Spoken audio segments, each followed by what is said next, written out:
আসসালামু আলাইকুম এভরিওয়ান, কেমন আছেন সবাই? নিশ্চয়ই ভালো আছেন। আমরা কিন্তু আজকেও চলে এসেছি দ্বিতীয়বারের মতো শাহগোলাতে।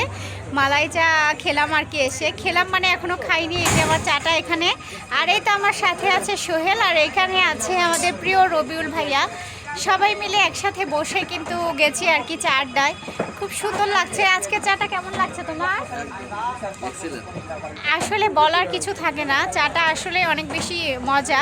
গতকালকে খেয়েছি, তো আজকেও চলে এসেছি, এসে কিন্তু রবিউল ভাইয়ের সুবাদে কিন্তু আসলে আমরা এই যে চাটা খাওয়া হচ্ছে। খাওয়া হয় না, রবিউল ভাইয়ের সুবাদে খেলাম। হ্যাঁ, এটা একদম সঠিক কথা। মানে আমরা দিন করি প্রায় দিনই যে আজকে আসবো, কালকে আসবো, পরশু আসবো, তবে আশা হচ্ছিল না। ভাইয়ার জন্য কিন্তু এটা আমাদের খুব তাড়াতাড়ি হয়েছে, মানে একদিনের মধ্যে আসা হয়ে গেছে। আর এই তো একদিন নয়, শুধু পরপর 2 দিন আমরা এই চাটা খেয়ে ফেললাম। তো আজকের চাটা আমি এখনও খাইনি, এই যে আমার চাটা এখানে, আমি এখন খাবো। আর সোহেল আর ভাইয়া অলরেডি খাওয়া শুরু করে দিয়েছে, তো ভাবলাম একটু প্রিয় মানুষদের সাথে শেয়ার করি। তো অবশ্যই আপনারা তো জানেন এটা একটা ভাইরাল জায়গা, আর মালাই চা অনেক বেশি মজা, অনেক বেশি টেস্ট। যারা যারা খেয়েছেন এবং আসেন অবশ্যই জানেন।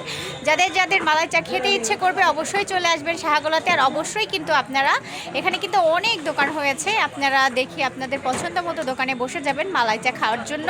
আমরা কিন্তু অনেক পুরনো একটি দোকানে বসে গেছি, মানে এই দোকানটা এখানে আর কি প্রথম হয়েছিল। অনেক পুরনো দোকানে বসে গেছে, আর ভাইয়া কিন্তু আমাদেরকে দেখিয়ে দিয়েছে যেখানে সবচেয়ে আগের দোকানটা কোনটা দেখিয়ে দিয়েছে। তো সেই দোকানেই কিন্তু আমরা বসে গেছি, আর এই যে সবাই মিলে বসে চা খাচ্ছি। আজকের বিকেলটা অনেক বেশি সুন্দর, খুবই ভালো লাগছে। তো আজকের মতো এই পর্যন্তই। আল্লাহ হাফেজ।